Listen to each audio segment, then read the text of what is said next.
हम आयुर्वेद चिकित्सकों की बहुत बड़ी समस्या है कि हम आयुर्वेद पढ़ते तो हैं लेकिन आयुर्वेद में चिकित्सा नहीं करते। ऐसे बहुत से मिथ्स हैं जिनमें से कुछ मिथ्स मैं आपको यहाँ पर क्लियर करूँगा। यदि आप उनको समझ गए तो साथ में उनके सॉल्यूशन भी मैं आपको बताऊँगा और आप बेहतर आयुर्वेद चिकित्सक बनने की ओर अग्रसर हो पाएंगे।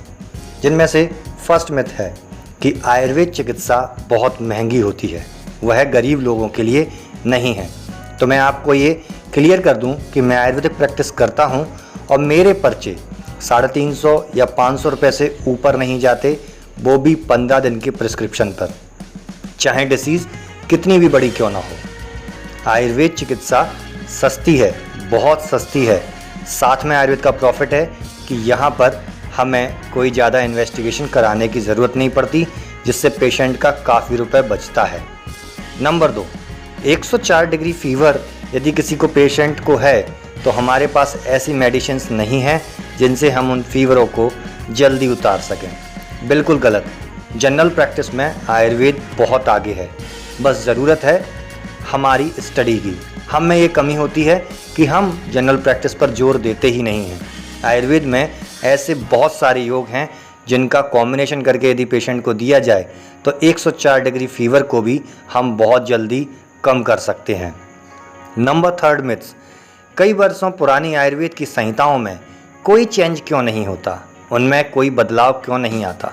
अरे बदलाव लाएं क्यों, जब उन संहिताओं में लिखे सिद्धांतों को कोई गलत सिद्ध करके तो दिखाए।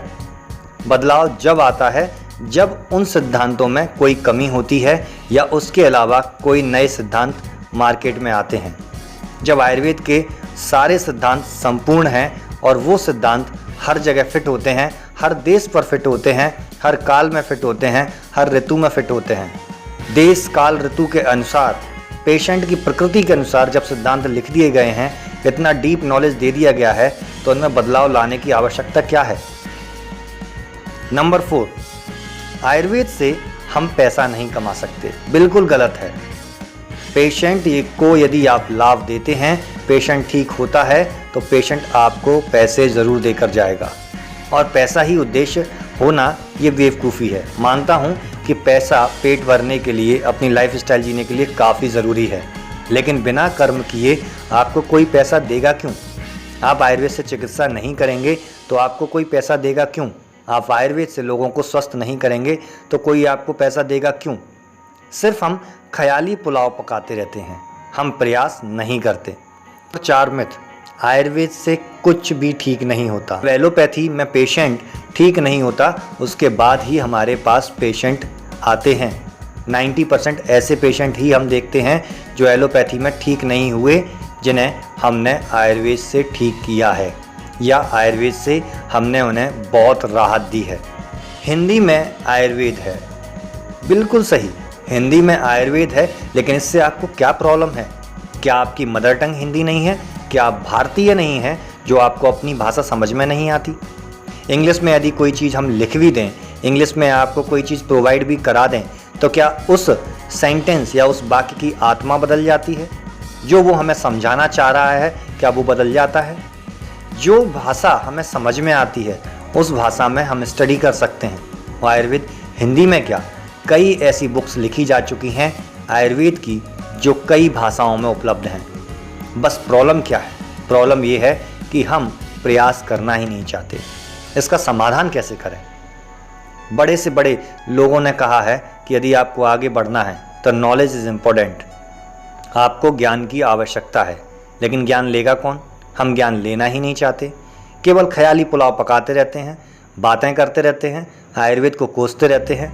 इससे कुछ नहीं होगा। आप आयुर्वेद या किसी भी चीज़ को आप कोसेंगे तो आपको कोई लाभ नहीं मिलेगा। जब तक कि आप उसको समझें नहीं, जब तक कि आप उसको प्रयोग में नहीं लाते, आप उसके बारे में कोई टिप्पणी नहीं कर सकते। आपको प्रतिदिन अपनी आदतें सुधारने के लिए 5 मिनट देने हैं। यदि आप स्टडी करना चाहते हैं आयुर्वेद की, 5 मिनट स्टडी करें। जब आपको 5 मिनट पढ़ने के बाद बोरियत ना हो और आगे स्टडी करें। अपनी क्लिनिकल प्रैक्टिस में उन फॉर्मूलों, उन सिद्धांतों को लाएं ताकि आपको रिजल्ट मिलेंगे तो आपका मनोबल बढ़ेगा। जब तक आप प्रैक्टिकली उन सिद्धांतों को यूज़ नहीं करेंगे, आपको रिजल्ट नहीं मिलने वाला है। बस इन्हीं बातों के साथ मैं आपसे यही कहना चाहता हूँ कि आयुर्वेद को समझें, सीखें, पढ़ें और प्रयोग में लाएं, तभी जाकर कोई टिप्पणी करें।